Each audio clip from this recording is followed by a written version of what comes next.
Hola, la saluda Gaby del Instituto Bíblico para la Mujer, hoy 17 de diciembre, revisando nuevamente nuestro devocional en pos de lo Supremo. El título de hoy es La redención creando la necesidad que satisface. La cita la encontramos en 1 Corintios capítulo 2, versículo 14, donde el apóstol Pablo nos dice lo siguiente: el hombre natural no capta las cosas que son del Espíritu de Dios, porque para él son locura.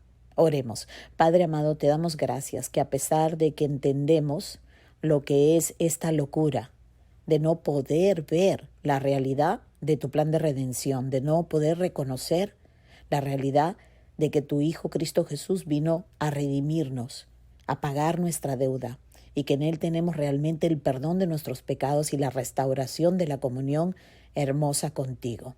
Señor, ayúdanos a entender lo que hoy nos tienes a través de la explicación de este versículo. Te lo rogamos que nos ayudes a obedecerte en el nombre de Jesús. Te lo pedimos, amén. Bueno, empezamos así nuestro devocional de hoy. Dice: el Evangelio de Dios crea el sentido de la necesidad de sí mismo. Es decir, que cuando nosotros nos alimentamos del Evangelio, de su plan de redención, del tema central de la Biblia, que está completamente centrado en Cristo Jesús, nuestro Señor, el heredero de todo, el Redentor, este mismo mensaje no solamente trae lo que necesitamos, pero trae inclusive como un hambre para seguir indagando, para seguir viviendo vidas enfocadas en Cristo. Entonces, repito, el Evangelio de Dios crea el sentido de la necesidad de sí mismo. Entonces, nos pregunta el hermano Oswald Chambers, ¿está escondido el Evangelio para los que ya son siervos? O sea, ya nosotros que somos creyentes no necesitamos el Evangelio. O sea, tan solo pensamos que el Evangelio es la puerta por la cual entramos al reino de Dios y que a partir de ahí ya no necesitamos el Evangelio. Vivimos con la idea, es decir, que el Evangelio es el simple mensaje de que Dios nos está buscando para salvación, pero no entendemos que el Evangelio realmente tiene en sí mismo el poder de salvar, el poder de sanar, el poder de santificar, de consagrar. Hemos entendido de que el Evangelio en realidad es la persona de Jesucristo, que Él es el mensaje y el mensajero, por lo cual Dios une todo y ata todo al mensaje del Evangelio.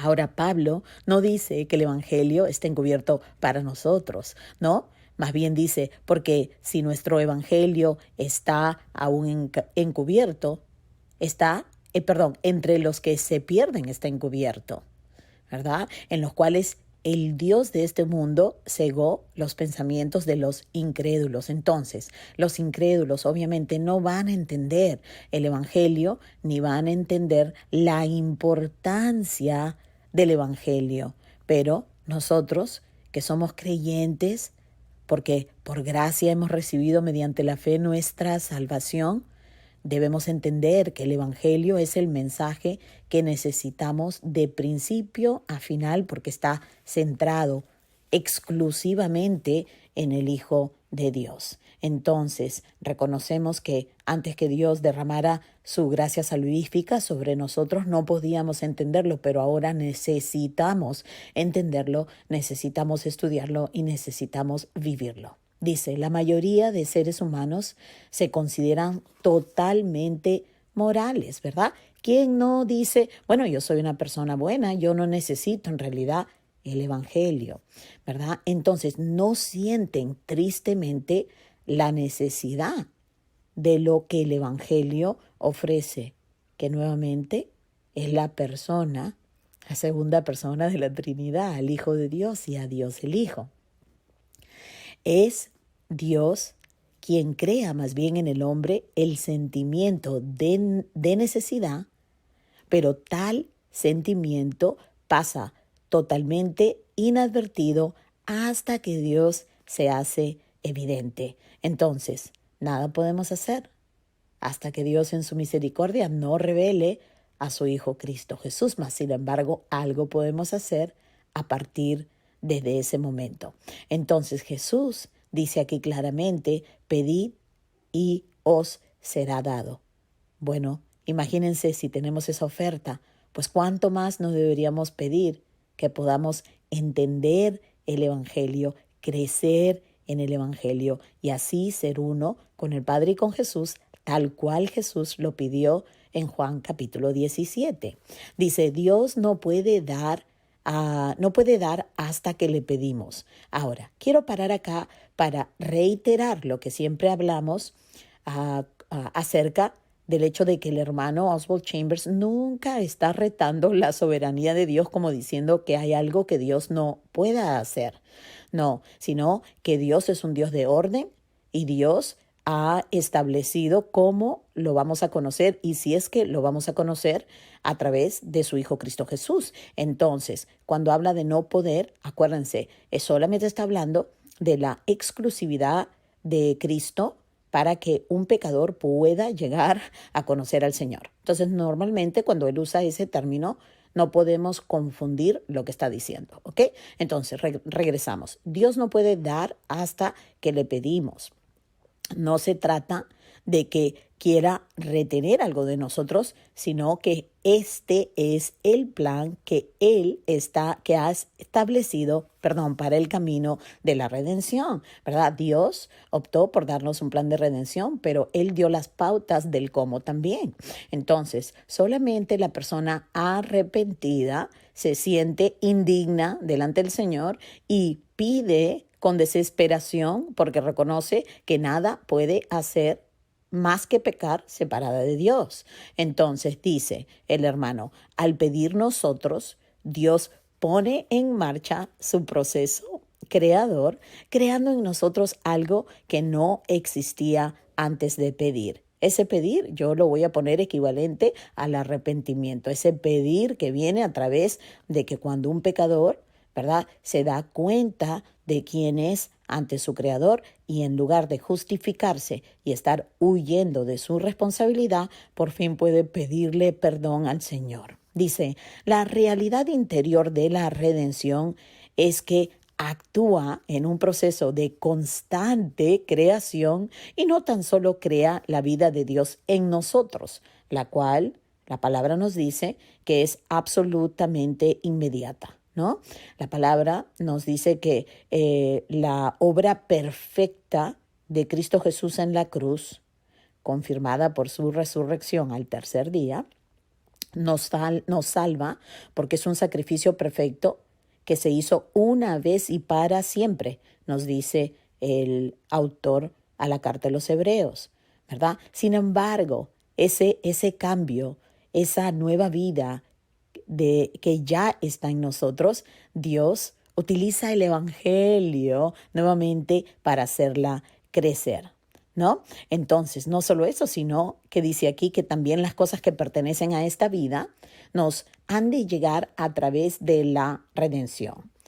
Lo único que puede dar realmente satisfacción a la necesidad es aquello mismo que la creó. Entonces, el Evangelio nos da el hambre y el Evangelio nos satisface. El Evangelio nos presenta a Cristo Jesús y Cristo Jesús nos satisface con todo lo que necesitamos, aún aquí en la tierra. No es que tenemos que esperar a estar en el cielo para recién encontrar la satisfacción completa en nuestro Creador, sino que aquí, en esta tierra que está todavía con tanto pecado presente, con tanta malicia y en medio de esta oscuridad, la luz de nuestro Señor nos guía. Su corazón nos es suficiente, su amor es más que suficiente y nada nos puede separar de Él. Este es el significado verdadero de la redención. Crea esa necesidad y al mismo tiempo satisface en el Señor. Jesús dijo, y yo, si soy levantado de la tierra, a todos atraeré a mí mismo. ¿Verdad? Ahí está. El Evangelio presenta a Jesús y el Evangelio nos lleva a Jesús. Ahora, Cuando predicamos nuestras propias experiencias, nuestros oyentes pueden quedar interesados, pero no se suscita en ellos ningún sentimiento de necesidad. Pensemos bien, hermanas. No queremos personas interesadas en nosotros mismos. Queremos que esas personas, a través del Evangelio, puedan reconocer su necesidad y luego ser satisfechas como nosotras en Cristo Jesús. Bueno, regresamos aquí al devocional. Dice, pero cuando Jesucristo es levantado, en lugar de que nosotros prediquemos nuestras experiencias, el Espíritu de Dios crea la conciencia de las almas de los hombres el Espíritu de Dios crea la conciencia de su necesidad. ¿Ok? Retrocedan y no se vayan a confundir porque me equivoqué yo ahí. O sea que cuando nosotros somos fieles de predicar el Evangelio porque creemos que ese mismo mensaje es poder de Dios para salvar a aquellos a quien Él mismo ha separado desde antes de la fundación del mundo, no somos nosotros quien decide quién debe escuchar el mensaje. No somos nosotros los que tenemos la responsabilidad de compartir mensajes moralistas o mensajes que llevan a las personas a sorprenderse tanto de nosotros mismos. Somos personas que fielmente vamos a predicar a Cristo y Cristo crucificado para que Dios, a través de su Espíritu, cree en esa persona la necesidad de ser salvo. Y de la misma manera, el mensaje trae la satisfacción. Entonces dice, el poder creador de la redención de Dios obra en las almas de los hombres únicamente a través de la predicación del Evangelio. ¿Lo crees, hermana? ¿Cuál es tu mensaje? Escucha tú mismo qué es lo que compartes con las personas que cruzan tu camino. Dice el hermano Oswald Chambers, nunca es compartiendo las experiencias personales que alguien se salva, sino proclamando la verdad de la redención. Y termina su devocional hoy con las palabras de Juan en el capítulo 6, 63, dice, donde Jesús mismo nos deja esto tan lindo. Dice, las palabras que yo os he hablado son espíritu y son verdad, son vida. Entonces, creeremos que realmente la palabra del Señor, y cuando digo la palabra del Señor estoy hablando del plan de redención, estoy hablando de la promesa de que Dios está redimiendo, está reconciliándose en el hombre Cristo Jesús. Él es el único mediador, Jesucristo el hombre. Ese es nuestro mensaje, hermanas. Eso es lo que nos da el hambre y nos satisface a la misma vez.